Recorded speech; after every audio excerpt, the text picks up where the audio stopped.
The Angry Chicken is a production of Amove TV. Bookmark amove.tv for more gaming and esports shows. The Angry Chicken is directly supported by listeners like you via patreon.com/TAC. Everyone, get in here!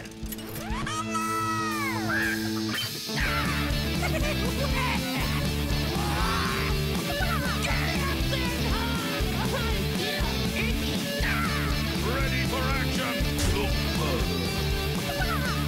I've got the beast in my sight. A podcast about Hearthstone, Heroes of Warcraft. This is The Angry Chicken.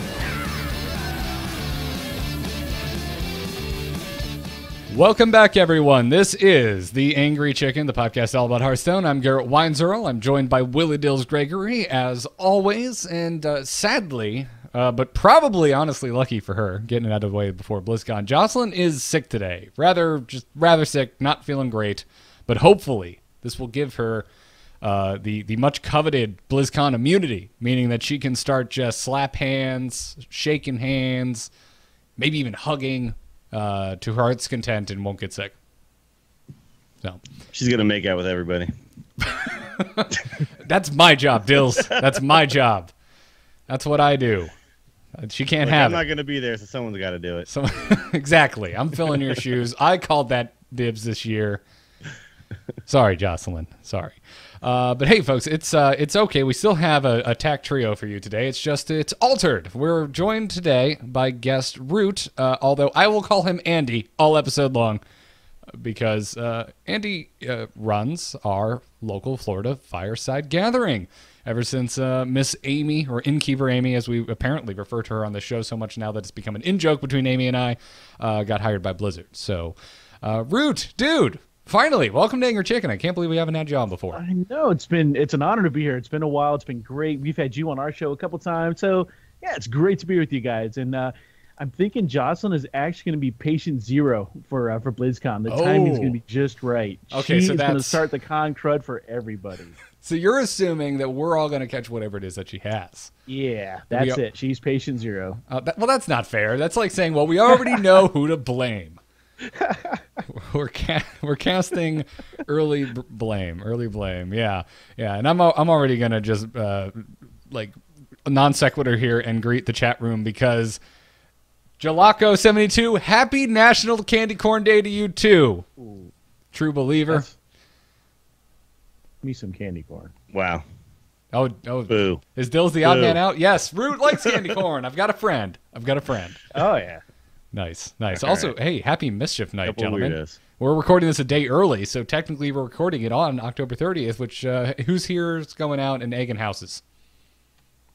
Not me. Okay. All right. Dills, you gonna go out there? Keeping it real civil around here. Oh, okay. It's mostly just podcasting and streaming tonight. And actually tomorrow it's a Tuesday Halloween, so those are always a little bit weird. But Texas doesn't, or Austin, Texas, I should say, doesn't really care what day of the week it is. If there's like a big party day to be had, 6th Street will be locked down and go crazy. But I think I'm going to skip all that again too, and probably I'm going to be a homebody for Halloween this year. That's what I'm dressing up as. Staying in. But I mean, Dills, with your arm, it's perfect timing to go out as some kind of burn victim. A lot of people tweeted me Freddy Krueger outfit already 10% of the way there. You're pretty much done. And honestly, you've shaved your head before. What's another time? Just shave it all off, shave your eyebrows with it. Sure. I mean, you're kind of blonde, so your eyebrows aren't the most noticeable in the world anyway. No, I know. They're all, once I tell you, you'll never not notice that I basically don't have eyebrows. Right. Well, I remember when you... this has nothing to do with Hearthstone. It's the pre-BlizzCon episode. We're having fun today, folks. I remember when you shaved your head and your beard. You did it all at once, and you just showed up to the show, no warning. And I didn't know if you knew this, but as a bearded and long-haired man, you actually are required by law to give your friends warning before you appear shaven. I remember when you did that, I could have sworn through the webcam that you had shaved off your eyebrows. See, but the other hair just distracts from the fact that I have no eyebrows. Yeah, fair enough. But see, I do. They're super light. Like as I've gotten older, my hair has gotten much darker. They did not, for whatever reason. I still have the eyebrows of a baby. Fair enough. Fair enough. Well, Rewt, man, I introduced you a little bit, but you have your own Blizzard Universe podcast, as you have corrected in the notes for me, which is good because I call it the World of Warcraft podcast. But it's called Hearthcast. If folks aren't aware of it, you host that alongside Freckleface. You have also, both of you have taken up the mantle of innkeeper for Florida Fireside. So if any of my local Florida brethren have been attending that and somehow haven't met you, they have you to thank for that continuing. Oh, it's our honor, and I think it's one of the first things they do because we ask people all the time, where they heard about us, and we usually get Google or I don't know, I found about you here, but we get a lot of Angry Chicken fans who come in all the time, always seeing you guys praises for continuing to promote the Florida Fireside. So I really appreciate that. It's an awesome thing to do. That's just me being really selfish and making people go so that it never ends. That's right. Not that Thank I have you. that large of an effect on it. There's every time. So, folks, this happens every single time there's a Florida Fireside. I go over. Andy always has some kind of a raffle and announcement, and he comes out, and for one of the raffles, he'll come up onto the mic and say, "Hey, everyone, Garrett's here from Angry Chicken. Who listens to Angry Chicken?" And no one ever raises their hand. You can literally hear crickets. I need to stop doing that. I need to rephrase that somehow. I need to say, Garrett from the Angry Chicken is here. Let's give him a hand. And I start clapping, and everybody be guilted into clapping, and I won't have crickets anymore. We'll make I think you should say, Garrett from the Angry Chicken is here. Who likes chocolate? And There then you just- go. There you go. Yeah. That's it. Some That's kind what of I'm doing. blanket fun statement. Everyone Exactly. will be like, me. And then you'd be like, well, I don't have chocolate, I but don't we have do it." have Garrett from the Angry Chicken. All right, that is the next intro right there. He Guaranteed. also likes chocolate. He also likes chocolate, folks. Yeah, yeah. So that's great. That's great, man. But we brought you on, man, because we've mentioned Calm Before the Storm a few times, but you're throwing a fireside over there. Yeah, I am surprised that Blizzard approved that one. So we are actually throwing a Fireside Gathering completely casual. No tournaments, no nothing. This is just a NEMSI free-for-all. We're going to take advantage of the Fireside Brawl that's there, the was that 3v3 that's going on. And, yeah, it might be something different by then. I don't know. But we are just going to have a grand old time. It's going to be a nightmare to set up, but Blizzard assures me that it's going to go off without a hitch. I hope they have all their issues fixed by then. I think they're going to use us as like a guinea pig because they're doing a Fireside Gathering the next day up at the Hearthstone Tavern that they have there. So I think we're being used as a guinea pig to make sure it will work. I have a feel. I would like to think that DreamHack was the guinea pig with the Lich King. You know how many people were in attendance there. But yeah, you never know. I'm not surprised at all, man. I mean, BlizzCon's the next day. What's going on Thursday? I mean, a lot of parties. It probably helps them, right? Because it will stem the tide of people just trying to get up there for their NIMSIs. Some people have already taken care of it on Thursday at your Fireside Gathering. So Yeah. I'm totally not surprised they approved that. They're like, oh yes, please, somebody else do some stuff so it's not all crowded up there just with NIMSI hunters. I think what would be particularly cool for the Fireside Brawl at BlizzCon would be, you know how there's always a demo pit with pre-made decks with the new cards that you wait in a really long line for to go and try out? What if the Brawl was just that? So anyone who had their own device in BlizzCon could just log in and play with the pre-made decks at BlizzCon. And I know there's a demo pit. It's confirmed, but wouldn't it be nice if that was just for people whose phones died or didn't bring an iPad, and the rest of us could just sit there while watching esports, tinkering away with the new cards? That'd be great. It'd be so cool. I'm also Hearthstone actually has the advantage of being able to do something like that, right? Like, there's many things that other games clearly have in their infrastructure that Hearthstone doesn't. But one thing that they do have is that everyone can walk around with their tablet and actually play the game. So. Yeah. That would be a huge way to take advantage of that. I agree. And if they don't pull a League of Explorers and are like, by the way, it's out this Thursday, enjoy. If they don't do that, it'd be cool if for the next few weeks or month, however long of a wait it ends up being, if that was just a Fireside Brawl. So if you went to a Fireside between BlizzCon and the expansion's release, that you got to try out the new cards. That'd be kind of cool. It'd be pretty neat. But the only I will also accept just something I have not thought of. That's also really cool. I will also accept that as the Fireside Brawl for BlizzCon. As long as it's something new. Yes. Yeah, exactly. Yeah. Exactly. I wouldn't be surprised if they also just ushered out the Lich King again. Who knows? That could become just kind of their big con thing until they come up with another big con thing. But we will see. So what's the what are the details? What time does the Fireside start? How long does it go? It officially starts at like 4 o'clock in the afternoon, but I'll probably start a little earlier as soon as I get over to the Hilton and walk around. And it goes to like 2 a.m. or some craziness. So it extends past World of Podcast and Con Before the Storm. It kind of buffers that. But yeah, we're going to try to get as many people in there as possible to get Nimsy ahead of time and have a good time and brawl with other people. And Nimsy has been interesting because usually at Fireside Gatherings, people turn their sound off, their volume off, so you don't really hear a lot of the game sounds or the emotes. You get Nimsy, and that all changes. Everybody cranks up all her emotes, and they're just doing the whoopsie emote over and over and over again. It's because she is a sassy ass. She put the ass in sassy. Yes, she did. Yeah, I love her, but I also I love her. Thanks, Rewt. Thanks. Well done. I love her. However, I squelch her every time. Every time I see a Nimsy come up in my Hearthstone right now, I'm like, nope, squelched. Nope. Yeah, I don't even think they're being jerks. I agree with Jocelyn. I think last week that she doesn't think people are being jerks. They're just excited about the new hero. I'm in that camp. I just don't have your fun. I don't need to listen to it. It's fun. There's got to be a flag that kind of says, "I've seen Nimsy before. I don't need to hear all her emotes. Thank you." There has to be something like that because people are trying to share. They're trying to be cool. They're like, "You probably haven't heard all the cool things she says, so let me share everything with you." And then they start clicking all their emotes. That's all it is. I would agree with you last week, but this week, no. Everyone's heard it. Everyone's heard it. We're good. We've got it. Well, that's great. I didn't know that the Fireside extended past the midnight closing time of most of the other Con Before the Storm / World of Podcast events. So I guess I know where I'm going to sober up after I've had a few too many drinks at our meetup. There you go. And actually, no, better yet, and Jocelyn's not here, so I don't have, and you're going to be running the Fireside. So folks listening within the sound of my voice that are going to be at the Abe Move Frog Pants meetup at the Hilton, that'll be part of Con Before the Storm. If I have had one too many whiskeys, don't let me go to the Fireside. Just send me home. Make sure I get home. Don't let me make a butt out of myself publicly. Thank you. Thank you.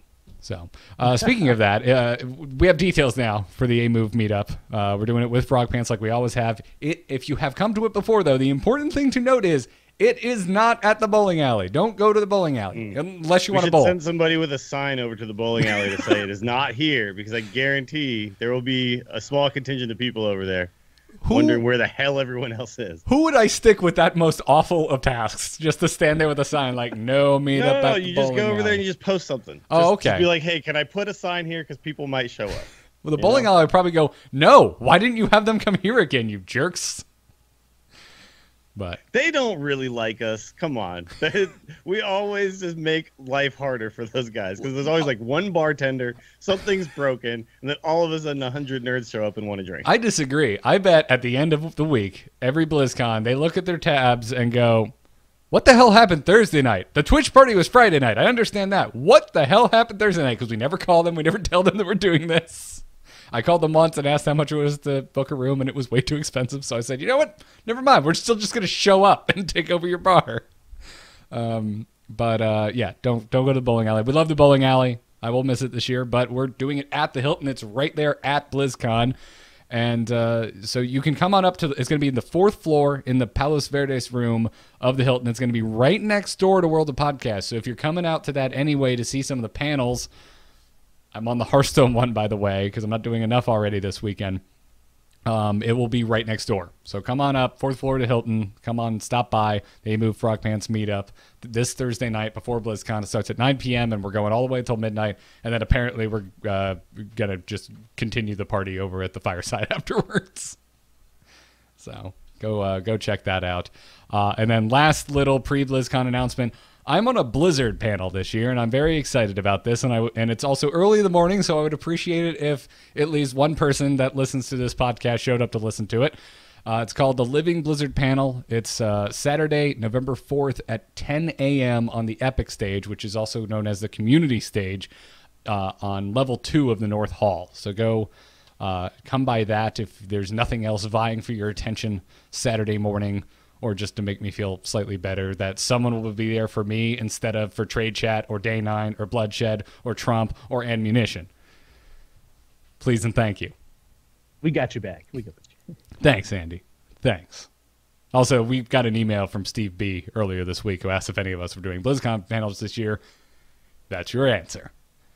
I'm very excited. Yeah, there's also there's a live instance at some point as well, but I can't remember when that is. So there's right quite after a bit of representation, actually. It's right after the panel I'm on the same stage.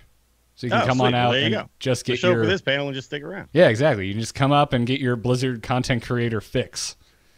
I have no idea what's going on the instance panel, but I'm excited. I hear tell that they're going to be talking about the new stuff that we don't know about yet. That wouldn't surprise me. Yeah, I think, I mean, who better than Scott and Terpster to announce some fun new stuff, right? I mean, that's WoW enthusiasm at its finest right there. Yeah. I'm looking forward to it. That means I get to just I finish my panel. I'm gonna walk off the stage and just sit right down in one of the chairs. That's what I'm gonna do. So, well, before we move into this week's Hearthstone news, we do have a sponsor to thank for this episode. Harry's.com is sponsoring the Angry Chicken again. Somehow us making joke after joke about how hairy our shoulders are and how much we like the razors to shave them has not deterred them from supporting this here podcast. So check them out over at harrys.com/TAC. Please put that /TAC in there. But as we've mentioned before, Dills, myself, Jocelyn even, and we since have converted many of our family members through what plays out like honest-to-God real-life infomercials. We have all converted over to Harry's. We have since stuck with them even after our demo samples that they send us. And you can even go try it out for yourself for free. Harry's, they're so confident that you're going to like it that they will send you their trial set absolutely for free. It comes with a razor handle, a 5-blade cartridge, and shaving gel, which is free when you sign up. The only thing you have to do is pay shipping, and you can redeem that by going to that URL I already mentioned, harrys.com/TAC. Dills, is yours packed for not BlizzCon, but the golf tournament you have to go to? Yeah, the MJWC. So sometimes when I only have like a 3 or 4 day trip, I don't even bring a razor. I just, I get a nice good shave in the day that I leave. But when I'm in Vegas for 8 days now, I'm going to have to, the Harry's razor's coming with me. I got to stay fresh. Got to keep them shoulders clean. I think Harry's is stuck with us because we have a surprisingly hairy fan base, right? So yeah, we've all got beards. A lot of people listen to the Angry Chicken clearly need to, keep their shoulders shaved. So yeah, we've all got beards except Jocelyn. But Jocelyn has said that she uses it on her legs frequently. You and I both use it for our shoulders and our necks. Got to keep that neck beard. I have a patchy beard on my cheek, so that's always got to get shaved. My neck's always got to stay clean. I don't like the feeling of a little scruff on the neck. It's uncomfortable. Yeah, it's no good. It's the itchiest part, without a doubt. So we thank Harry's for their support and check them out again over at harrys.com/TAC. Pick up your free trial set. All right, let's get into this week's Hearthstone news. Good news, everyone! I completely forgot that we were getting a Golden Legendary, and then it got announced a couple of days ago, and my mind went, oh my god, they're spoiling the expansion entirely. It has been revealed that the Golden Legendary will be Marin the Fox. Don't know who that is? That's okay, none of us do. So apparently, he's a pirate. He's a pirate. Clearly. He's clearly a pirate, or just a really fabulously dressed gentleman with a sword, looting. With a sword, and a sword that has the little buccaneer hand guard on it, and he's got a necklace hanging from it with the big giant ruby thing. Yeah. What if he's just like a pirate? I don't know. He could be the Stormwind Librarian on Halloween. Okay. I heard there were some people who said hair is fabulous as Medivh's, and I do agree. It's pretty solid. Got a nice beard himself, and fabulous long hair. He's a good-looking guy. So I'm interested to get your guys' takes on this. Is this just pirate expansion confirmed for you guys? Rewt, what about you? I'm thinking it is. There's way too many pointers that people I talk to on a daily basis are all saying pirate. So I'm thinking it's pirates. Is there any universe where they pull the rug out from under us and just like, you thought it was pirates, we've just been leading you astray. This is the only pirate card in the set. We just happened to give it as the promo. No. Dills? Yeah, no. They're not messing with us at all. It's pretty much obvious at this point, but I'm kind of just curious what Marin the Fox does. I mean, I'm obviously, legendary card, so that's something pretty cool. I'm really hoping that pirates in general are just like we're going more of a mid-range variant with pirates rather than just they have to be aggro, right? Which, I think this has been the expansion of mid-range tempo play. So it wouldn't surprise me if we're getting a little bit more of that, a little bit more like 5 and 6 cost pirates, things like that, where you actually have to kind of set them up to be really powerful. We've historically had a few, like think of the Lucky Dude Buccaneer or whatever. What was the guy? He was a 6 mana. You could make him a 6 mana 9/9 or something like that for Rogue if you had a good weapon, right? I completely forget this card. I'm totally Googling it right now because I don't remember this card. It was I really messed with it a lot early on when that expansion. I think that was Gadget Zan from when that card came out. But I'm just gonna throw it over my face as you talk about it. There you go. Oh, the good old Lucky Dude Buccaneer. 5/5, but becomes a 9/9 if you're rocking at least a 3 attack weapon, which is not that hard to be doing, right? So right. I had a lot of fun with this card, making sort of like a strong early game transitioning into a couple of like late game bomb big minions that could finish the job. And also I tried this out with back in the conceal days where you could actually like get a 9/9 on board and then conceal him, and then you could cold blood him or something like that the next turn. It was pretty fun. So I'm kind of hoping that's where we're going. And now a pirate legendary, that'll be the 3rd one. I don't think we could just make them all aggro. So unless he's like some sort of Leroy Jenkinsy type thing, but I don't get the sense. He seems more chill and laid back, right? Like he's a guy who just sits on the board and does stuff.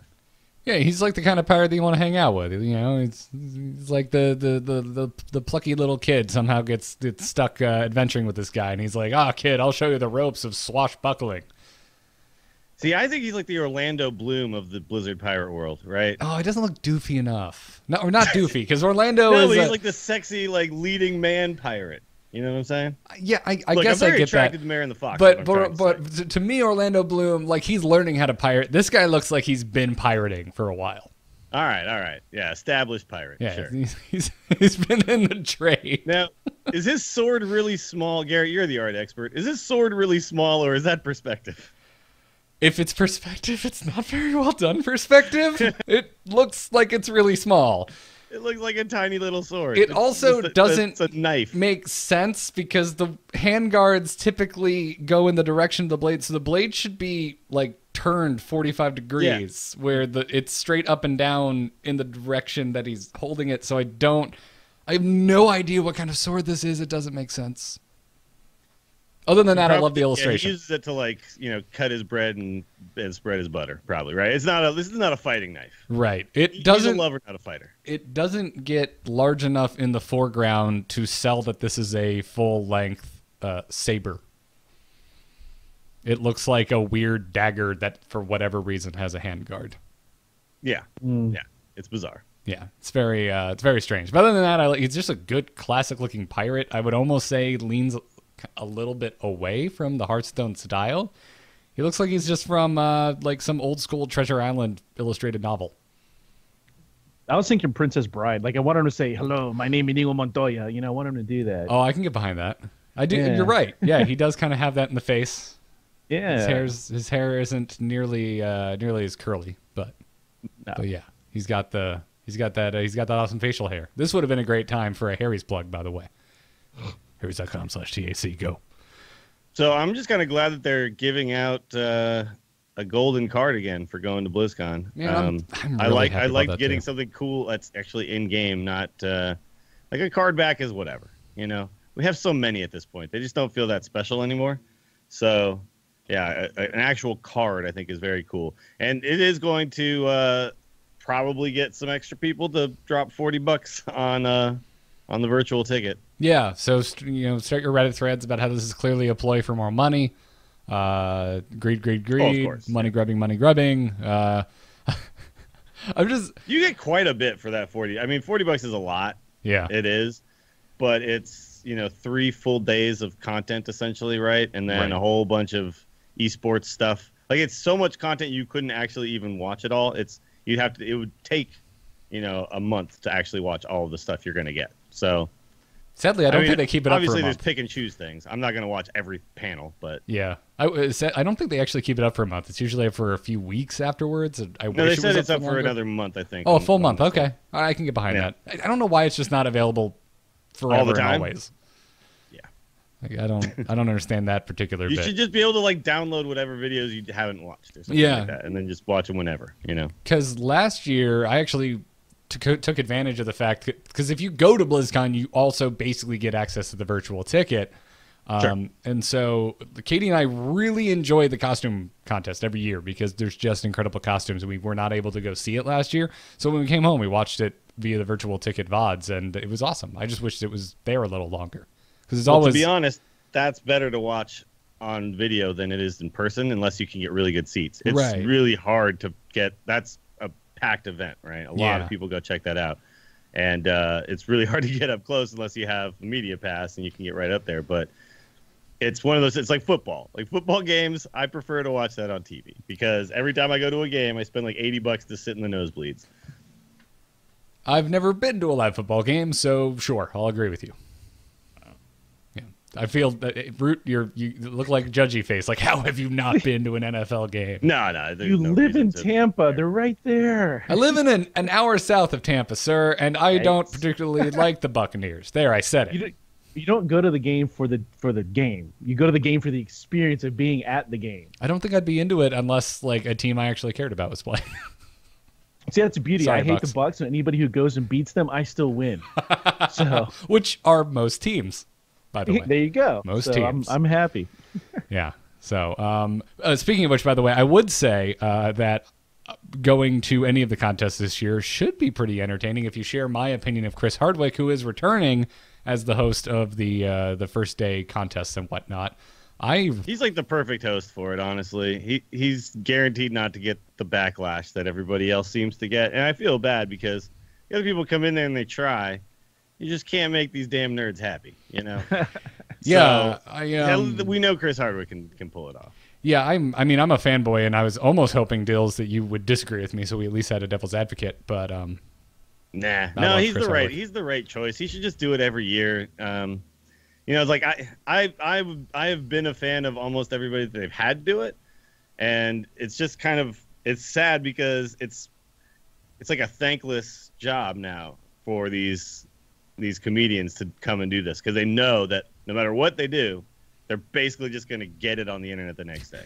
So I think a lot of people are staying away, and like, you know, Chris Hardwick has actually got the nerd cred that nobody can really mess with him. So. That was the last year I think I actually watched it live, like in person, and I remember some stuff went wrong before the costume contest, so they had to fill time, and Hardwick just came out and did a set from his upcoming tour, and I saw him about 6 months later and saw him do the jokes again, but he switched them up again, but it was great. Like, if you're a fan of him, pray something goes wrong, because usually he'll do some comedy, and it's fantastic. Clearly, I'm a fanboy, and that's my glowing review of Mr. Chris Hardwick. Enjoy, everyone. I hope you liked that. But moving right along, we finally can stop talking BlizzCon for a little bit. Team 5 has opened up and talked about the issues plaguing Fireside Gathering. So another bonus to Andy being on the show today, as he's now one of the largest forces behind the Florida Fireside. And this is I'm going to be a little long-winded here because CM Keegan B posted on the official forums, and I feel like there's a lot of this I can't redact. I still tried to reduce this down as much as I could. Go read the full post, but basically he said the recent surge of interest in Fireside Gatherings has introduced some issues that are affecting their performance. He went on to list the known issues, the issues that Team 5 are aware of and are trying to address, starting off with appearing offline in the Battle.net client apparently affects Fireside Gathering functionality. So they said as a temporary workaround, don't do that. Basically, set your status to online before you try to attempt the Fireside Gathering. That's just common sense, right? If I'm at a Fireside Gathering and I have my client set to be offline, then yes, why would I expect it to work, right? I agree, but I think it's nice that Team 5 are like, well, wouldn't it be nice if this just kind of bypassed it if you didn't think about it? If you clicked into because I think the issue here is that you set that on your like Battle.net app, like not if you did it at home, set yourself to offline and then just went to the Fireside Gathering with your iPad, unless you download the app, right, you can't change your status. Right. So. And that's what we had happening all the time. Yep. Mm-hmm. It was quite the nightmare. Think of it as stealth taunt. Yeah, you would think. So in this, the Fireside is the taunt, and your appearing offline is the stealth, and the stealth is trumping the taunt. So, I mean, ideally, the way this system works is you still show as offline to anybody not at that Fireside Gathering, but everybody at the Fireside Gathering, when they're looking in the list of players on the network, they can see you there. Yeah. Yep. That's the way it should work. But the problem is when you appear offline, people can't even like challenge you, like friendly challenges and things like that. So it's probably just the way the code is written that this just automatically turns this off. And then, of course, when you go into a Fireside Gathering, then you need those functionalities to come back to override that. But I'm sure it's just a thing they didn't really foresee as being a problem until it happened. Yeah. Whoops. Apparently, there's also an issue with some players on PC appearing in taverns that they're not physically at. And the way that they said this made it seem like it's a bug. And I was like, aren't these people intentionally trying to game the system by making them their computer think that they're at a location that they're not? Well, yeah, it sounds like they're probably IP, like they're trying to match networks or something right like that, right? Like maybe, or it's just a bug that's randomly happening to people. I don't know. Yeah, what they had initially tried to do, and this came out, and a lot of people tried to spoof their GPS location, so you could spoof the coordinates of the Fireside Gathering and try to then game the system and making it look like you were there. The problem is the way Fireside Gatherings work is that's only half of the deal. The other half of it is you require the wireless access SIDs. You don't have to be on the same network anymore. You have to see the same networks as everybody else. So this was just a bug that's happening in PCs. I chatted with people from all over the world because you'd see them, you'd friend them, but like, you're not even here. There's only, at one point in time, it was like 7 o'clock at night. There were 4 people left on our Fireside. We had 20 showing up. At one point in time, we had over 216 there. They weren't really there. And so I'm chatting with people who are in like Colombia. And it's like, you guys, what are you doing? They're like, nothing whatsoever. I'm sitting at home. It's like, that's interesting. That is really weird. That makes the whole thing work really inefficiently too, because a lot of times when you're at a Fireside Gathering, you just want to be playing casual games. You're just kind of like looking for available players, right? And you're just kind of like challenging people. Yeah. And if you're just challenging random people who aren't even there, it's not really the way we want it to work. No. And the challenges wouldn't work. You would challenge and it would automatically decline. And then the people, they were like, oh, these people are rude. It's like, no, they don't even see the challenge. It's just a bug. So yeah. Then everybody just gets frustrated. Yep. Yeah. And the only thing making that even harder is the final known issue that they mentioned, which I talked about on the show last week, which are taverns appear as having 0 or an incorrect number of patrons. And this was the issue we were battling all day at the Fireside. I say we, like I did a damn thing. I showed up for like 3 hours, sat around and played some games. But I know you got Nimsy. I did get Nemsy. It was way harder than it should have been. Way. But yeah, this is the big thing. When I was there, dude, there was over 100 people there, and it was just telling me 0. And the most I saw all day were 4. Wow. 4 people. Yeah, you got there right at the time when they were trying to get things back online. My understanding of it is that they were throwing as much infrastructure as they could at this thing, and they couldn't keep up demand. So it's like, I don't know. Amazon's a thing, guys. Get with it. I don't know. Yeah, I don't know. You would think that the company that dealt with 15 million players at the peak of World of Warcraft would know how to deal with this type of stuff. Yeah, but they sold those servers off. So hey man, I almost bought a Lightbringer blade on auction. Folks, give those back. Clearly Blizzard needs these blades back. They have uses for them. We will never need these again, guys. I still actually really want that. But this is the one that seemed to be plaguing us the worst. So I didn't realize that it again, from their wording, it seems like it's an issue that large firesides are having. Any of them, any and all. It didn't matter. Okay. I was dealing with a guy or gal rather. She had about 6 people on her fireside, just a very small one, and they couldn't stay online either. So it's everybody. Wow. So it was we deal with people all over the world in the innkeepers chat area, and all innkeepers from all over the world. And what was nice about that is when we were having the problems, everybody across the world was having the problems. So we knew we weren't isolated. We knew there's nothing wrong with our fireside. We knew it was just a problem with all firesides, which it's reassuring. It's not good, but it's reassuring that it's not us having the problem. That makes sense. And correct if I'm wrong, like we've been having this issue forever, right? Forever. Yeah. There's always been an issue with nearby players. It's never been flawless. We've been doing this for what, 4 years now or so, and I've never had a flawless fireside. There's always been something going on. Maybe 2 years, whatever it's been. But it's never been a flawless deal. It's been fun because we have people who make it fun, and people are super cool at our fireside. If something goes wrong, it's like, look, we have cookies, and they're happy. So there's always something to do. So we don't necessarily depend 100% on Blizzard's infrastructure because we know we can't, sadly. So yeah, no, everyone at our fireside's always great, except for that. There's always that one person at the tournament who says that the way the rules are written would insinuate that you can change your decks between rounds, and you always have to go, no, that'd be stupid. Yeah, we had the one enter the tournament this time who was coaching his girlfriend during the tournament, and I'm like, you can't. And he's, well, she doesn't play that well. You still can't. That's not a reason. You just can't coach. How this it's works. not a thing. That's not how this works. My buddy who taught me how to play Magic didn't coach me through my first pre-release. That's right. Okay, dude. Now you want to include this card and that. No, that's what he was doing. He's like, play this one. I'm like, no, you can't do this. Are you playing in the tournament or is she? They were both actually, but it was crazy. But after I told them they were cool, and everybody, and asking people across, do you want to forfeit the match? We do the match. I'm like, nah, I'm killing her anyhow. It doesn't matter. I'm like, all right, cool. So it was no big deal. That's awesome. On the subject of players creating misleading firesides, let's put it that way, Keeganby had a lot to say, and I'm just going to read this verbatim. He said, with the surge of interest in fireside gatherings and taverns, we've seen a rise in events created with inappropriate, false, or misleading information. We want the Fireside Gathering online submissions process to be easy and accessible for our innkeepers, but unfortunately, that degree of accessibility has also enabled an increase of illegitimate events. I'm glad that he mentioned that they want to keep it easy and accessible. That was one of my concerns last week. He continued, as a result, we'll be dedicating additional resources towards vetting and reviewing fireside gatherings and taverns. We also encourage you to report any suspicious firesides using the Report It link at the bottom of every event page on the list of fireside gatherings. Was this here before? This wasn't here before, right? It's been there.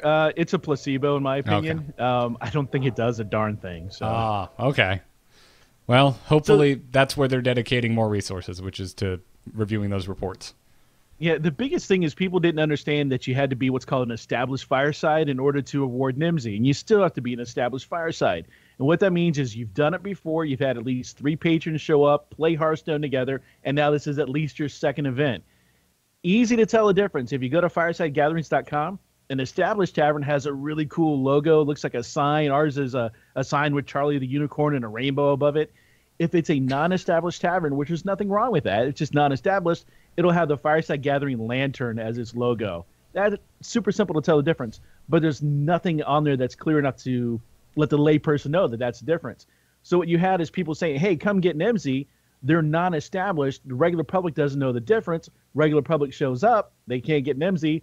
The fireside or the innkeeper there then blames Blizzard. You also had people hosting events where you couldn't get to. You had houses. Everybody saw the story on Reddit that a bunch of people showed up at his parents' house or something, and they had to put a sign on the door, and it's just all crazy. Who's going to show up? I always, for a minute, I thought that was going to be the new way of either rickrolling or swatting somebody is to host a fireside gathering at your enemy's house and just don't tell them. And have, everybody show up. Yeah, but what if your enemy really loves Hearthstone and they're like, oh, dope. A bunch of people that are really into this game showed up at my door and now I have 20 best friends. That's the risk you take in the Hearthstone swatting world. So. Don't do any of that, by the way, if you're listening or within the sound of our voice. That's not okay. And we will report it. And hopefully someone will actually do something about that report now. I'm glad to hear this.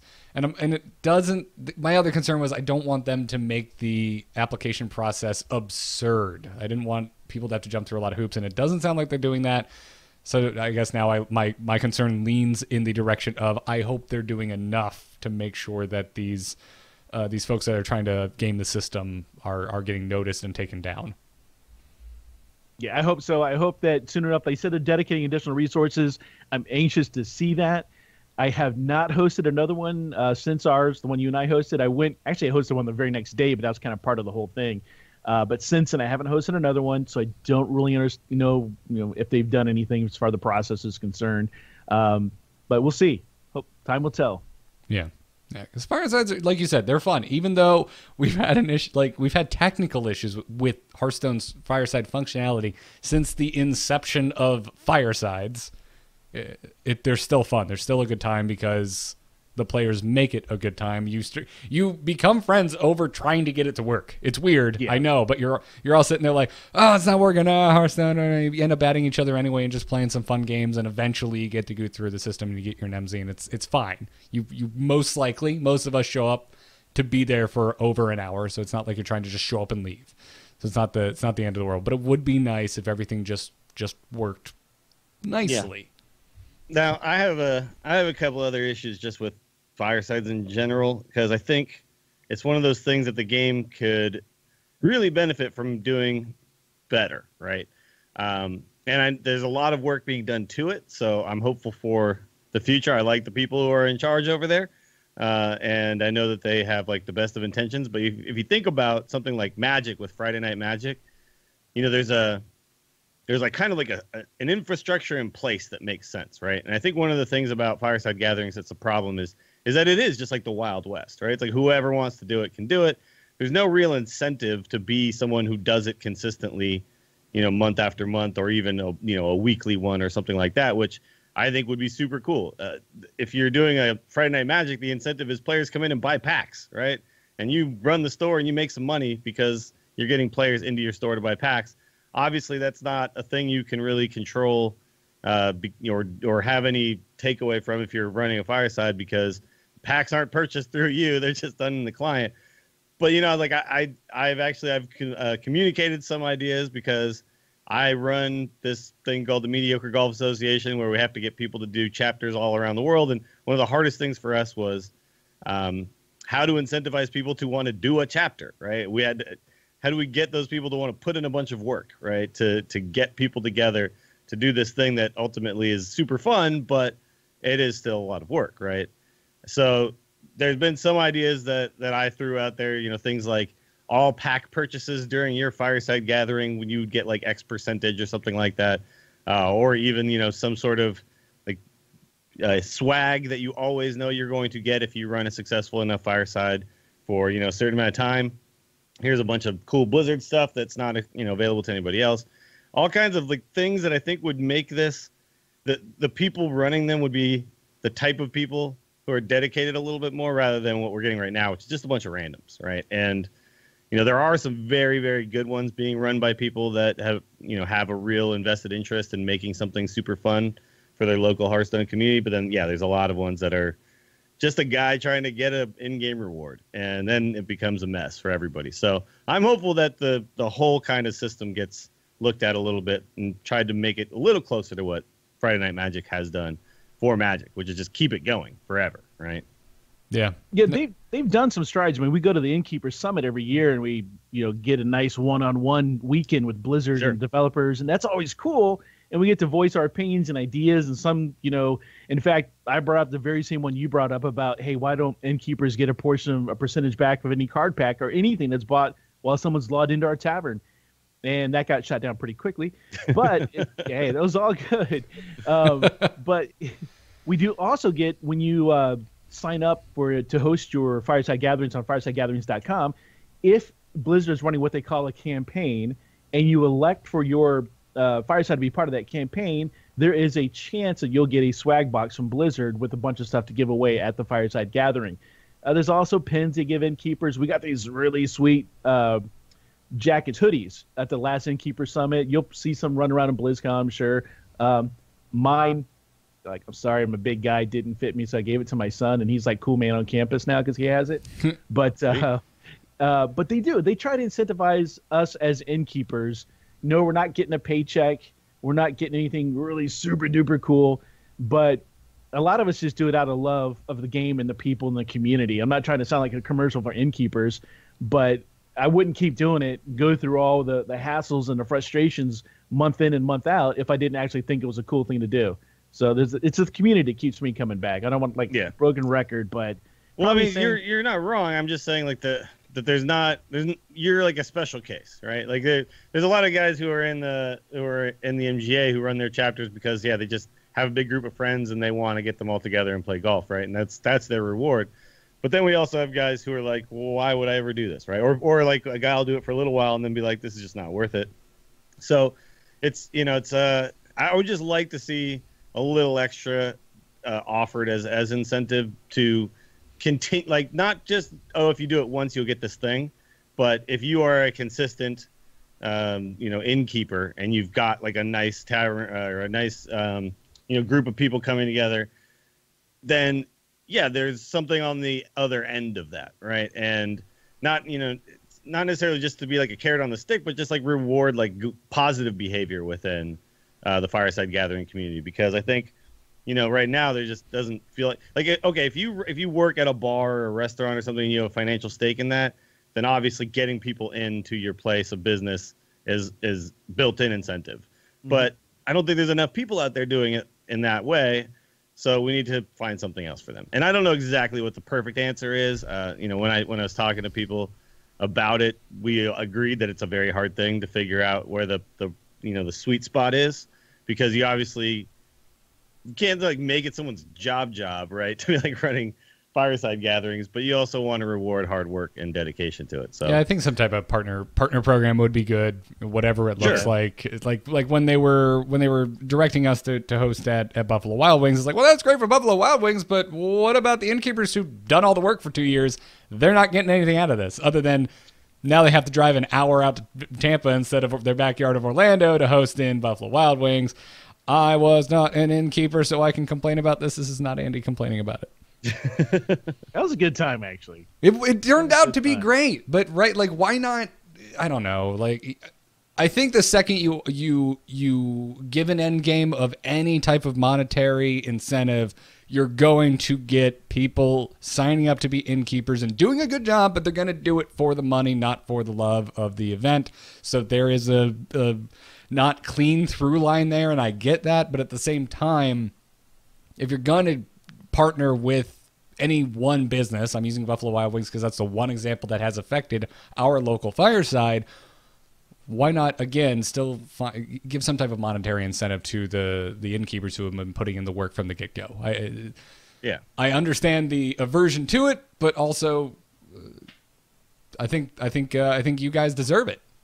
Yeah, and I think by default you'd still be getting people who have a love of Hearthstone, because it's never going to be something that's going to replace like just going to a regular job for that night, right? Like it's still going to be a low amount, but it's going to be something, and that something matters. Like even if it just pays for you to have your drinks for free while you're there at that fireside that you're putting on, that would be cool. That would be so awesome. I would put on one every single week. Just be like, hey, I get to go out and play Hearthstone, and I drink for free tonight. Yeah, which is what Buffalo Wild Wings did for us. We had meals and drinks for sodas, not there you go, not adult beverages, but fountain drinks were free, and our one meal was free.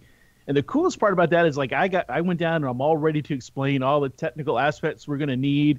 And it turns out their IT guy is a Blizzard fan. He plays WoW and Hearthstone. He's like, nice. I got you covered, bro. Whatever you want. And he just took care of it. That's awesome. That's actually a good idea, though, if you are running like a consistent Fireside Gathering, because it's not something that Blizzard can give you.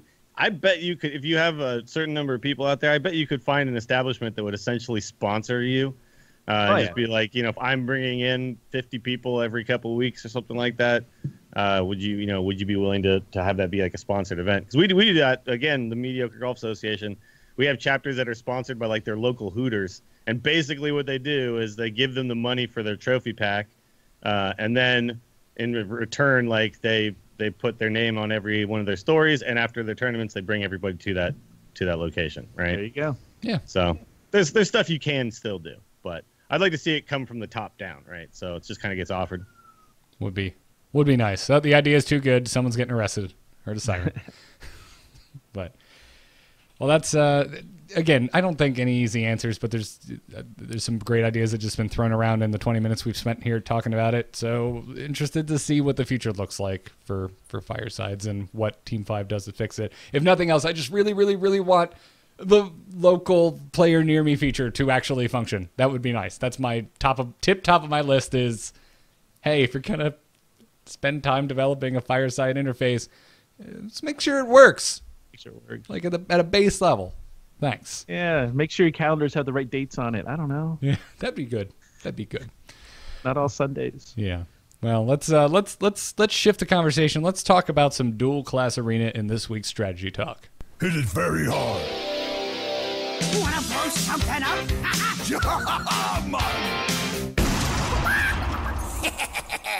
time to pay. All right, gentlemen, I have one question for you. Dual class arena, best thing to happen to Hearthstone this year, or just the best thing to happen to Hearthstone? This year so far. This year so I far? mean, Okay. it's really cool, but the best thing to happen to Hearthstone was Ungoro this year. Fair enough. But it is really cool. It is super fun. The strategy is completely different than normal arena. It's actually very hard to draft enough minions. Like I've found that a lot of times my deck is just full of removal, and I could kill your stuff all game long, but I can never kill you. So I had to kind of adjust my strategy about halfway through and start making sure that I'm not getting these decks that have 20 removal options and 10 minions in them, which was never the problem in Arena before. In Arena, it always felt like you just had 28 minions and 2 spells or things like that if you were too heavily shifted in one way or the other. But because it's 2 classes worth of stuff, it feels like they're upping the percentage of just class things, and class things tend to be spells, right? So it's a kind of a tricky thing that when you start out, and it took me a bunch of runs before I actually started to see a little bit of success. Yeah. So have you are you still? We streamed it last week on our triple-headed chicken, and if you're a patron, the VOD is up if you missed it. And you spent a lot of time talking about how you just need minions. Something about this draft, it's easy to not get enough minions. Is that still your number one just go-to kernel of wisdom? Yeah, I think so. The other thing too is draft Death Knights. If you really want to be good, get a Death Knight in your draft. That's just the best way to win. Seem to be that helpful of a piece of advice, Dills. I don't think we all of us have any control over that. Well, some of us are just better at Hearthstone than others, I guess. But okay, here's what draft Death Knights win. Here's what Dills is saying. Piece of advice. Here's what Dills is saying.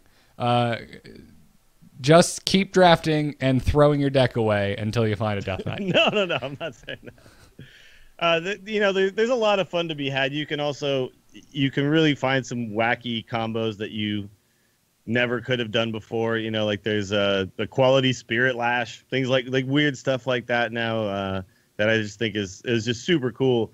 Cards that you could have never put together. I do actually have a little thing. There was a tweet out by Hearth Arena.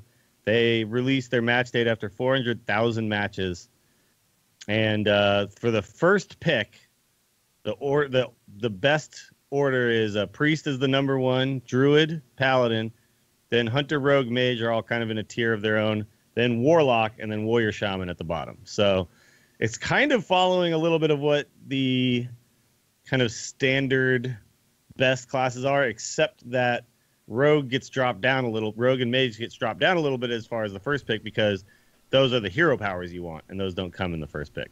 So it's kind of interesting. And I was surprised to see Priest at the top, but it does kind of make Priest has a lot of really good cards right now. They do. I mean, I felt like in the games we played together and the games I have played since that just answers are really strong in Arena. Like hard removal, the god-like naturalized plays we got in honestly not that great of a run that we had. But the games we won, it was usually on the back of these just insane naturalized top decks. There was only one in our deck, and we seemed to always pull it right when we needed it.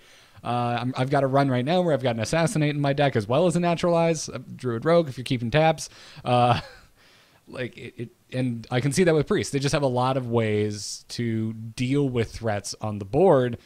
I have a Twilight Summoner in my deck right now, and I had a Priest steal it and run it into something and get the 5/5 off of it earlier, and that was annoying. I still won, by the way, but still obnoxious. But I don't know. That doesn't surprise me. It seems to be what's really winning games right now is just having answers or tricks of any sort. So, and also it just does seem to be spell heavy, and priests have spells that. It's really hard to get a threat to stick, though.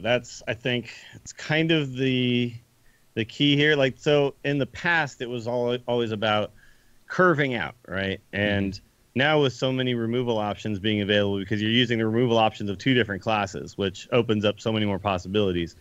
It seems to be more about just kind of playing repetitive threats until you finally do get that one to stick.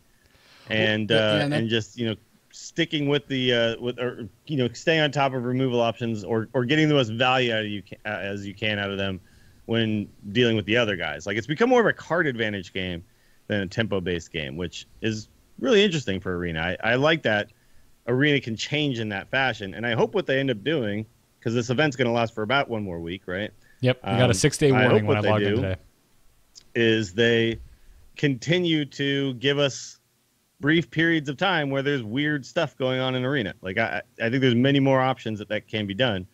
And this is just kind of one of them. This is like the first of many that we could be doing. So hopefully this is just, they see that a lot more people are playing. It feels like a ton more people are playing. A bunch of streamers are now kind of just doing exclusively dual arenas who used to only be constructed players. It's actually surprising when I log into Twitch and I look at Hearthstone and I see people playing like high level constructed. I'm like, what are you doing? There's dual arena right now.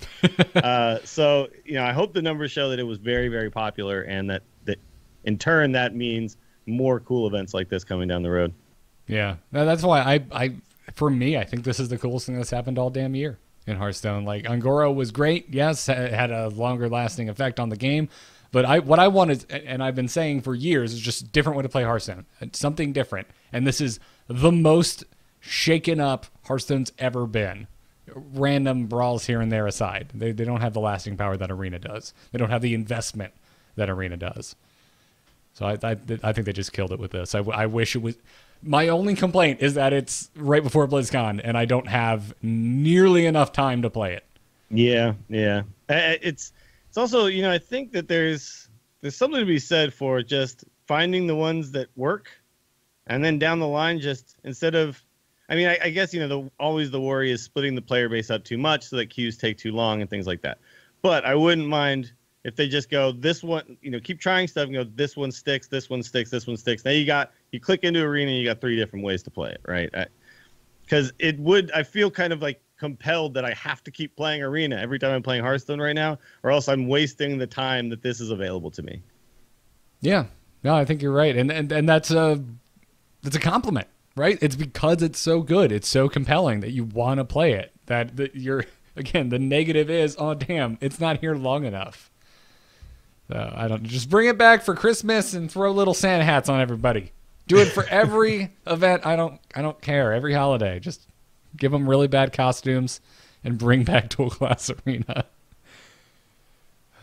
And maybe, include some of the cards from the Brawl or whatever. Give us some of the, discover a package from the Christmas Brawl. That'd be interesting. Sure. Throw that in. I would like to see them do this again, but make it Wild Arena. I would like to see them do. There was some interesting ideas being thrown around on Reddit. One of them was at the beginning, you discover essentially 2 expansions and an adventure, and then you just draft from that set.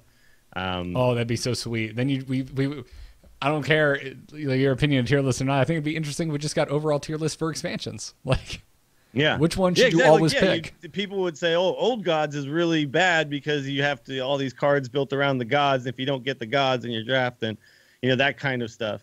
That would be really, really interesting to me. And we've done these kind of one-off tournaments with DHL people where we do that, where we limit, the expansions that they can use. And what ends up happening is the decks are all very interesting and varied, and you get stuff you've never seen before, right? Because you just don't have all the options out there to build that perfect meta deck that everyone knows and copied, pasted from somewhere. People have to come up with original ideas, right? So, and I think Arena is all about that. It's about the deck building skill. And if you limit the card pool in weird and interesting ways, then you reward the deck building skill, which I think is that's what Limited's all about, right? Yeah, I completely agree. Andy, you've been super polite while Arena junkie Dills has gone off on how awesome this is, myself included.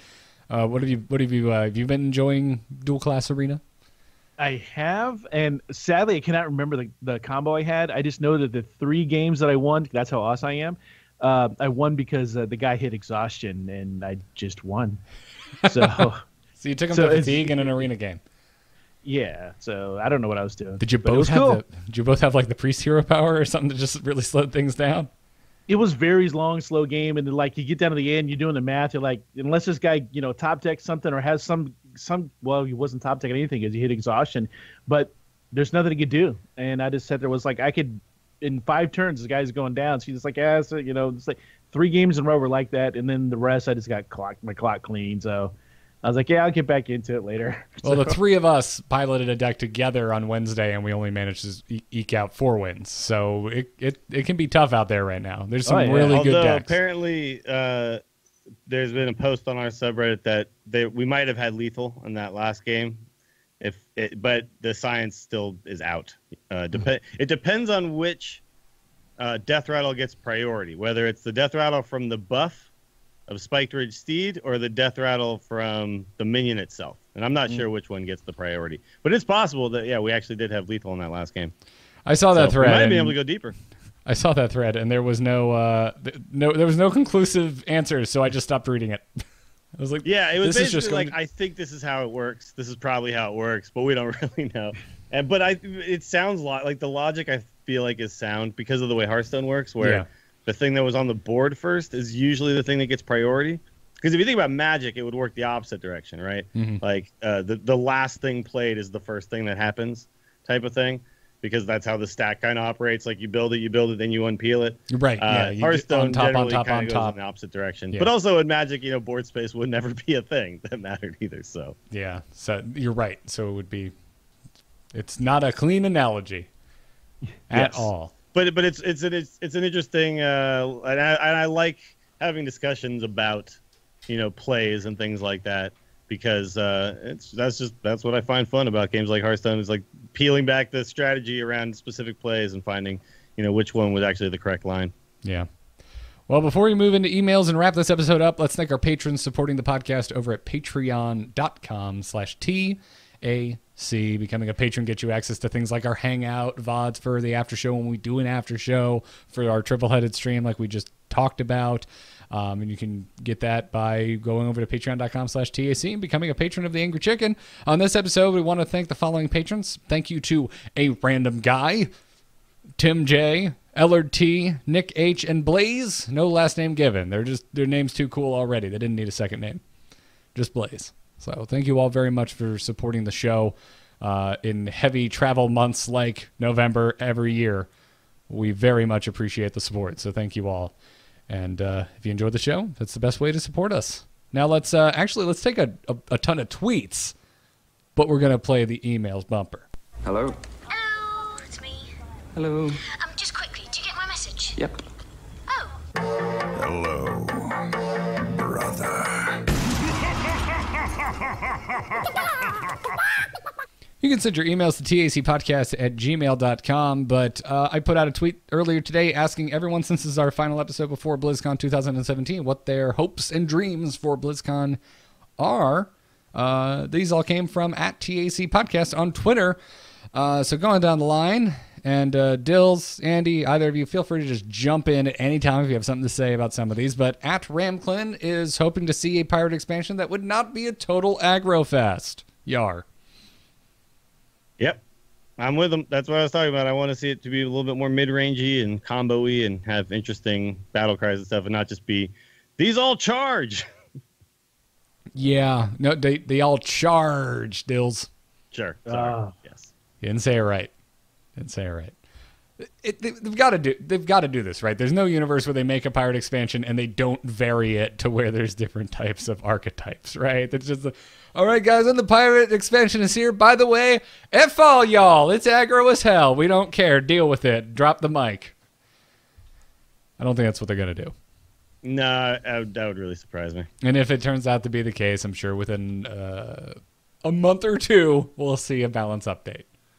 Hopefully longer than a month or two. @McGavin and @Mitzula really want Ben Bro to run on stage dressed as a pirate. I think we all do, rap. guys. And rap? He's got to come out and do a pirate rap. That's what I want. Yeah. That's when you drop the mic. Yeah, I'm on board.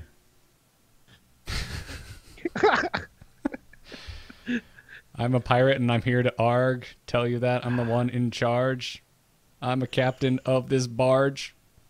Yeah, there we go. @DG Dragon wants a dragon pirate legendary. Wants to know what our over/under is on that happening. A dragon pirate. I mean, I could see it.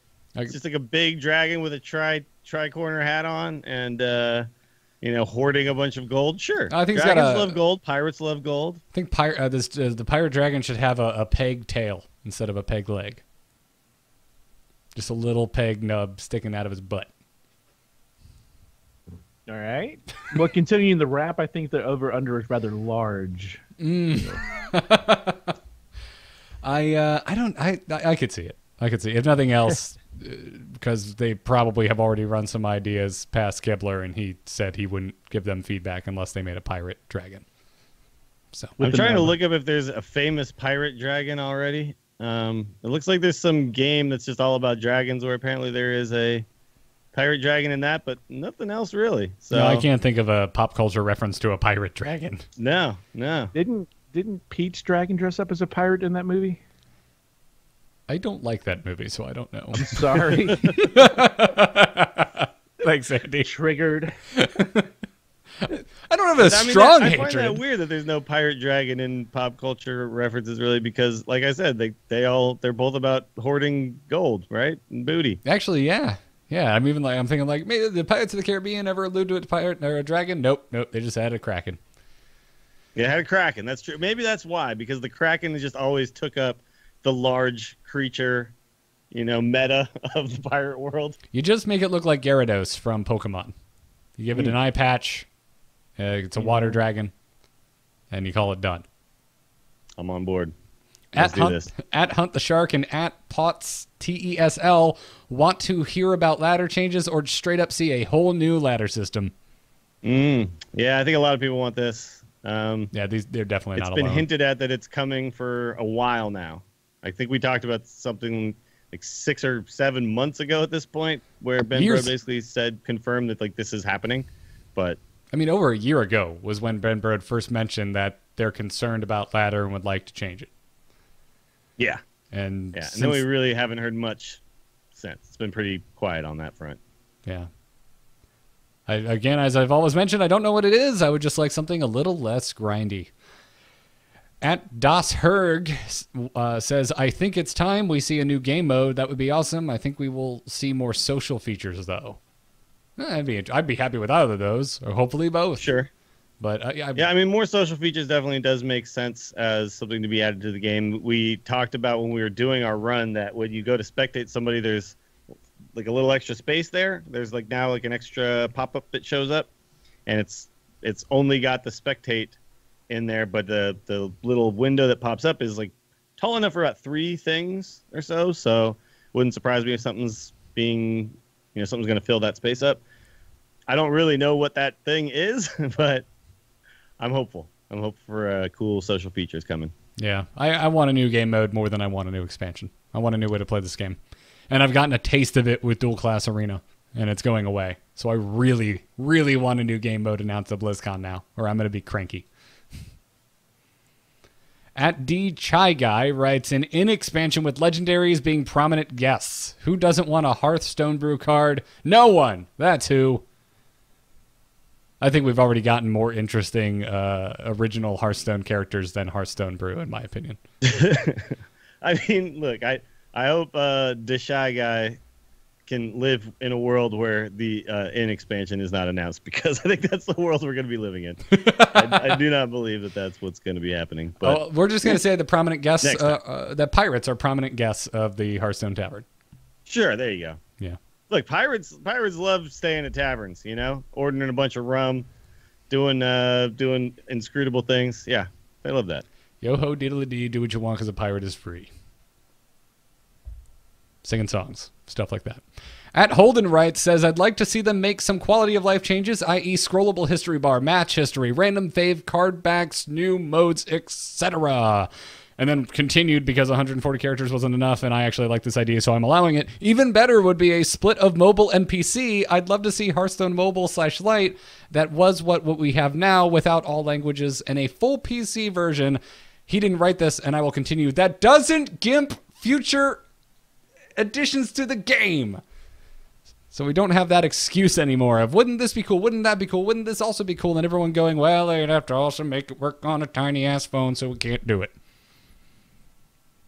It is true. I mean, I think the experience that people have on mobile, it's working. Like, there's a lot of people playing the game casually, and it's fine because they just play, tavern brawls and casual mode just to try to get their quests done and stuff. They think of Hearthstone as a mobile game, but all the people who play seriously, we play on PCs, and we want more serious functions and more game modes and things like that. And why should we be denied that just because Joe Casual likes to, go to the crap or doing work and just play aggro pirates, Hey, man, laptops are a thing.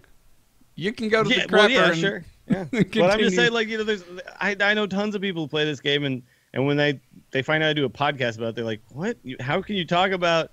They think I'm talking about, like, Candy Crush for an hour and a half every week, No, there's a lot more to Hearthstone, man. It's, listen, I'm a passionate man with passionate opinions. And the accessibility of Hearthstone is what makes it great. It's what makes this game so special that, like, it has touched so many people. So many people have played this. My parents don't play it, but they at least can wrap their head around it just by looking at it briefly for a minute. And that's never been the case for any other thing I've covered on a podcast when sitting around the Thanksgiving table. That being said, I would like to declare war on the mobile version of this game and say that it's the number one thing making this game move at a molasses pace in terms of new features. So you can say it's holding the game back. I'd rather just have a PC version and no mobile version. I know that'll never happen, but that's how strongly I feel that the mobile version is irrelevant and holding us back. So there's that. Have you tried Eternal yet, by the way? A what? Eternal, the other card game. No, I haven't, man. I really so they have an iPad version of it as well, and it's really, really smooth and well done. The iPad, I don't think it doesn't feel like it's holding back any of these extra features that they have that Hearthstone doesn't. So yeah. I think there's a way to kind of live the best of both worlds. Do they have a phone version? The number one thing is separate them. Do they have a phone version? They do. Okay. And an iPad version. Okay. You said specifically iPad, and I was going to say I don't think the iPad version is what's holding Hearthstone back because they don't. No, yeah. It's just the PC version. And an iPad version, yeah. But the phone version is the one that it's like a unique build of the game to function on a phone, whereas the iPad one is still just full screen Hearthstone. But yeah. Whatever the case is. Yeah. I mean, the thing is they don't. I don't want them to like take anything away from the phone people, but I don't want them to not give us cool features because they can't do it on the phone. Yep. That's really the idea there. I think that's a statement most people can get behind. It's a good middle of the road rational thought on the matter. Yes. So, you want to take the rest of the tweets, Dills? We can break this up. Sure. So let's see. We got at Morbus 2021 says, "I'm excited to see a new mechanic that will go with the new expansion. Hopefully as good as Discover." Well, we have seen essentially new mechanics introduced with just about every expansion. So, yeah, I think that's very likely. Is it going to be as good as Discover? I don't know. Discover's been the best one so far. That's what's up in the air, right? Like, and also I think we all would like a new mechanic that is on the level of Discover. I don't think anyone doesn't want that, but that's just going to be time will tell because it wasn't Joust. I'm thinking if it's Pirates, it's going to be Discovered, but each card's going to have a different gold value that you accumulate during your match, and if you can afford to buy that card, go for it. Ooh, I like that. Oh, Dills, you mentioned something kind of similar, and it made me think of mercenary camps, or like in Warcraft 3, where you go through and you could just buy some strength with your gold. Yeah, no, I think if it's an interesting mechanic. I don't know how you apply it. Like, I guess you'd only apply it to pirates, but yeah, like each pirate could essentially come with, like, when you play it, you gain a certain amount of gold, yeah, and then at some point you can expend that to do other things, right? It's just another way, just another resource, and I don't know how exactly it gets implemented, but I would love to see something else come back in. I also wouldn't mind seeing them revisit some older mechanics just to give them a little more viability, because one problem with some of the expansions that have been released is that they just gave up on mechanics, right? And so ultimately they ended up going away. I mean, I understand Inspire and Joust weren't fantastic. So, maybe like there's a good reason to do that. But when, Discover has gotten even more powerful, right? And because you just keep adding to it.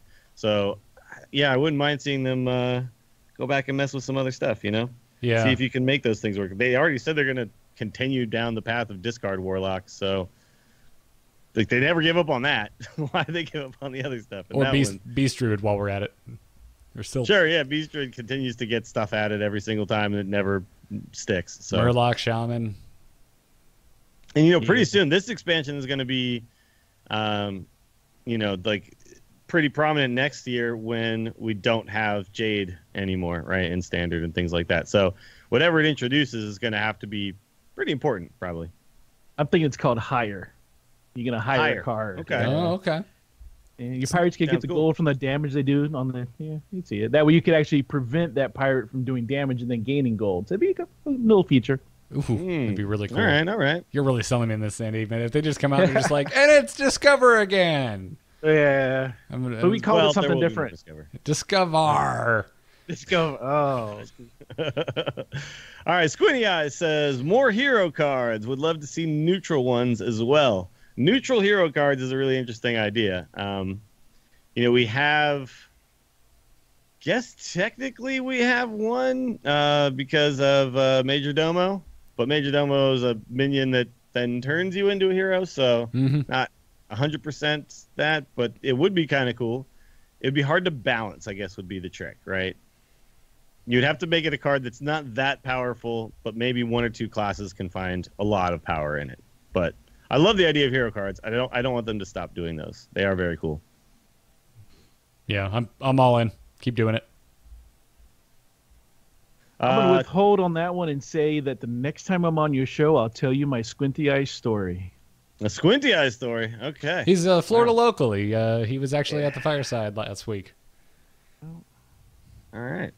Teneo says, some connection to the new WoW expansion. Characters, abilities, etc. No lore context, but could be cool to introduce things like pirates. Well, I don't know what the next WoW expansion is. Does anybody know what it is? It's probably going to involve a large island that was lost and a major nautical theme to the entire expansion. Well, then that sounds like pirates. So it's very possible. It feels to me like Hearthstone wants to branch out on their own and not really be following the footsteps of World of Warcraft anymore. So that seems doubtful to me, but I don't mind tie-ins. I definitely included this one for Jocelyn, the lore nut, and she's sadly not here. But oh, too bad. At Jacob Williams says, although it's leaning pirates, was hoping the theme of the next expansion would be a fleshed out version of the Hearthstone is Home cinematic. So again, at the inn with all those characters. Yeah, I don't know. Would that feel a little cartoony and going back towards like Karazhan style stuff? Yeah, I don't think it's necessarily a bad thing. And now that those characters have been established, it opens. They could be cards. And in fact, I wouldn't be surprised if they end up being cards. Maybe not all at once, though. Maybe trickled out across multiple expansions. Yeah, I could definitely see an innkeeper or, you know, a tavern expansion where they actually show us, you know, who the hell is actually in this tavern all the time. They're all just patrons. Yeah. And you can get kind of reprints similar to what they did, you know, like making another Nat Peggle, all that kind of stuff. These are, you know, characters who are in the inn. Yeah, doubling down on that, though, would be interesting if they use that as like a springboard to add on or change up the basic cards that are available to folks, kind of like as a Hearthstone 2.0 soft-ish, because it would make sense, like, if this is what they're doubling down on, if this is going to be the face of Hearthstone, what they use to kind of advertise it to the world that isn't already playing it, wouldn't it make sense that these would be cards that you could always play with, these characters? Yeah, absolutely. Just a thought I had today, as a matter of fact, when I saw this tweet from Jacob. Yeah, I could definitely see that. Let's see. We got at the TF Boy wants cards like Iron Juggernaut again. Let me shuffle all the mines in your deck, all of them. It's a pretty popular mechanic in card games in general, right? This shuffle things into your deck style. And yeah, I like it. It's just never really had enough support to truly work, right? So I always love the idea that there's lots of different ways to play and win the game. So, you know, it doesn't always have to be about just get minions on the board, kill the other guy's minions, hit their face with them. So yeah, let's more puzzle pieces to those. I like that idea. Mechanics. And TF Boy's another local player. He enters our tournaments all the time. Very smart player. So I kind of like what he's saying there. Awesome. Does he play weird decks? Is he that kind of player? No, he plays pretty solid decks. So he's definitely a very good. It was one of our better players. So good guy. You know, liking fun doesn't mean you also don't want to win consistently. Sure. This is true. I mean, Yeah. I play a lot of weird decks, but then when I play like in a tournament setting, you'll see some Jade Druid and some Highlander Priest and some Tempo. Whatever's gonna win, right? Exactly. Graham Lamont says, I want boats in WoW, tournaments in Hearthstone, and Muse to melt my face off. Love and hugs. Wow. Okay. Giving us a little bit of everything. I don't know about boats in WoW, and I don't know about tournaments in Hearthstone, but if you're going to BlizzCon, Muse will melt your face. Yeah. No, Muse is gonna rock the house. That is a given. We just got the boats with the mounts from the WoW via BlizzCon round. Yeah, but they're flying boats. They're like airboats, right? Yeah. Like mini airboats, like just airboats, and then we got the boat and 1,000 needles. So, but anyways, he's bigger boats. We want bigger boats. It was a boat mount, I think, just like straight up a water mount that's a boat. Yeah, like when you go in the water, you just get in a boat. Okay. As long as it puts a nautical theme Pashmina Afghan on my character when I load it up.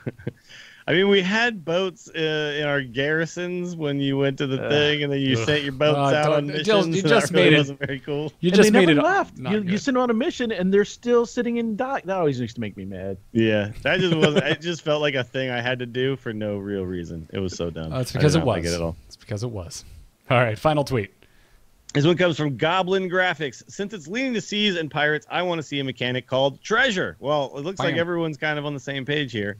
That some sort of an extra resource that we then can expend for certain things. I just want to see Andy wince one more time, so I'm going to say it should be called treasure. No. Nah. Yeah, we're going too far here. Yeah, okay, so there's other ways you could do this where you could have treasure cards that this fits into the discover mechanic that we already have, right? So this would be another thing similar to like spare parts, poisons, things like that. You could discover a treasure card and it could do something for you. So certain pirates would discover treasure when they're played or when they hit or when they die, things like that.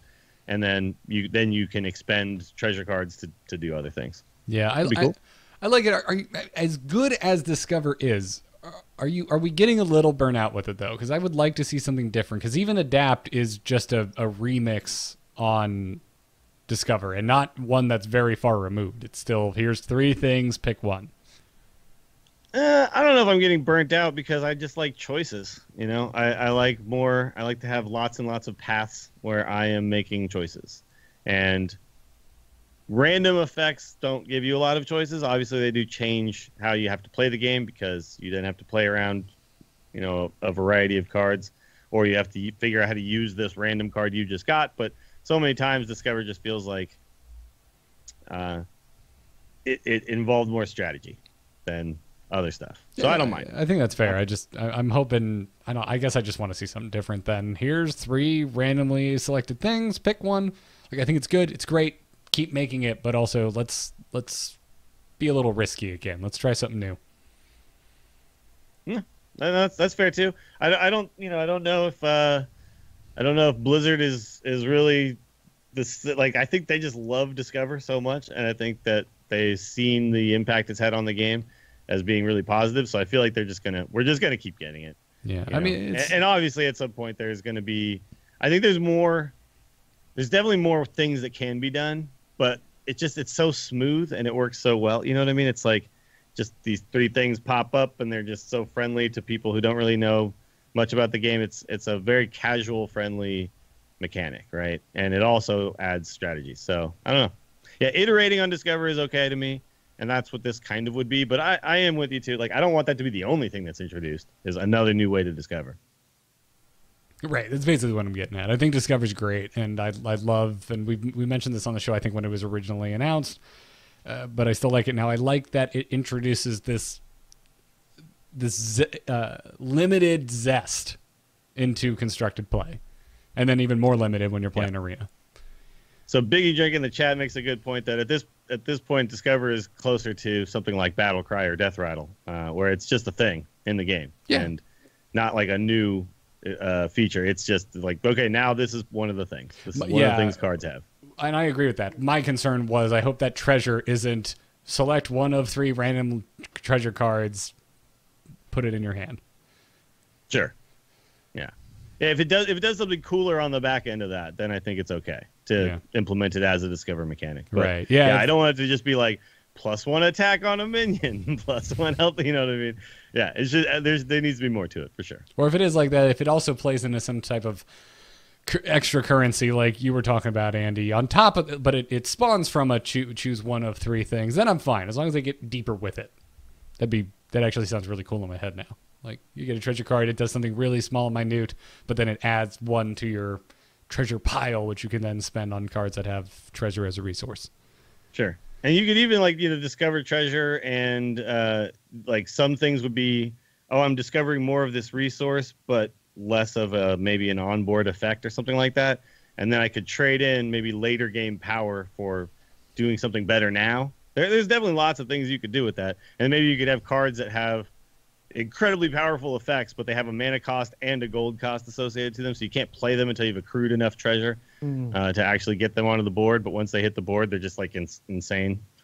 There's lots and lots of ideas in there that I think would make it very interesting, and Discover could be part of that puzzle, but yeah, it can't be the whole thing. You know what's really funny is that if anyone from Team 5 is listening right now, they're probably just like, man, there's some great ideas. You guys are so off. Yeah, so probably. Off. It's nothing like that, and it's going to blow your mind. No, I'm just, Friday, get here already. Get here. But this was fun. We got to probably be wrong one last time for the year. It's all Murlocs again. Yeah, sure. Why not? Let's just go with that. But that's gonna wrap it up for this episode. Andy, man, thank you so much for coming on and guesting on this show. Since you are our guest, you get to promote your wares first. Where can everyone find you? Well, you can find me on the Twitters at Hearthcast Rewt. I do want to say that Dills, has been an honor to finally be on a show with you, and Garrett, it's been great to be with you as well. Wow, return volley. You've gone too far, Andy. Oh. That's terrible. It is. It really is. Yeah. Folks, find the whole back catalog of The Angry Chicken over at amove.tv or youtube.com/amovetv. Huge thanks to our Patreon producers, Declan H., Peter Williams, Michael N., Sean C., and Johnny S. You guys are awesome. You can get the Angry Chicken t-shirts over at shirts.amove.tv. The Twitter account for the show is at TAC Podcast, and you can typically catch us live Tuesday nights at 4 p.m. Eastern. However, BlizzCon is here. Things are getting weird. We did this on Monday. Next week, we will actually be recording an episode somewhere at BlizzCon. I don't know where. It might be out in the Anaheim Hilton, like by the fountain, if we can't find anywhere else to do it. But we are going to sit down. It'll be Jocelyn and I. I believe I have heard word that Mr. Justin Robert Young will be filling in for Dills. So he'll be joining us because he'll be going to BlizzCon as well. And that will be going up on Tuesday at its normal time following BlizzCon, but there will not be a live show that week. So just keep that in mind. If you're a Twitch viewer, we will not be having a live stream the Tuesday after BlizzCon. Just keep an eye out for the show showing up on your feed. Looking forward to that. Dills, where can folks find you? Especially since you're not going to BlizzCon, sir. Twitter, yeah, not at BlizzCon. You can't find me at BlizzCon, but you can find me on Twitter at Willie Dills. Check me out on Twitch, twitch.tv/Willie Dills. I will be continuing to do some Monday Night Stone this evening, and then I will be... So you guys are all going to be, I think, traveling pretty soon. I'm going to start traveling about next weekend, but then I'll be gone for a full week. I'll be in Las Vegas for the MGA World Championships. So I'll try to do some streams from there, but it will be difficult. But I'm going to be taking it a little bit easy this year so that I can be fresh and ready to go when we have our golf tee times at 8 in the morning after everyone's been drinking all night, and maybe I can win this year. So that might mean I should just stay in my hotel room and do some streams. So it might happen. We'll see. But that's what's going on. Okay. Very cool. Very, very cool. Yeah, I don't fly out till Wednesday. I originally thought I was flying out tomorrow. That's why I moved everything. But it turns out I'm flying out Wednesday. But that's fine. I get to enjoy Halloween, which is also my wedding anniversary. So, huzzah. Nice. Folks, you can find me on Twitter at Garrett Art. Yeah, got one more in there. I will be at BlizzCon, as I mentioned. Come by the A-Move and Frog Pants meetup at Con Before the Storm this Thursday night in Anaheim at the Hilton, 4th floor in the Palos Verdes room, starting at 9 p.m., going until midnight. Don't forget about World of Podcasts and Con Before the Storm as well. I'm moderating the Hearthstone panel at World of Podcasts. Andy, a.k.a. Rewt here, is putting on the Fireside Gathering starting at 5 p.m.? Yep, sounds good. 5 p.m. Also happening in Hilton, going until 2 a.m., so plenty of time to stop by and get your Nemsy. Even if you're not going to BlizzCon, you can go to Con Before the Storm. And also, don't forget to stop by the Living Blizzard Panels Saturday morning at BlizzCon at 10 a.m. on the Epic stage up in the community area on the second level of the North Hall, where I will be sitting on a panel with a bunch of people who are insanely more internet famous than I am. And mostly I'm just going to be sitting there going, oh my God, I'm this close to day 9. That's really what it's going to boil down to. So come see all of that stuff, and hopefully I'll see you at BlizzCon, folks. Thank you all for tuning in. Thanks for listening. Good luck. Have fun at BlizzCon, everyone. Job's done. Job's done. You could say it too, Andy. Yes!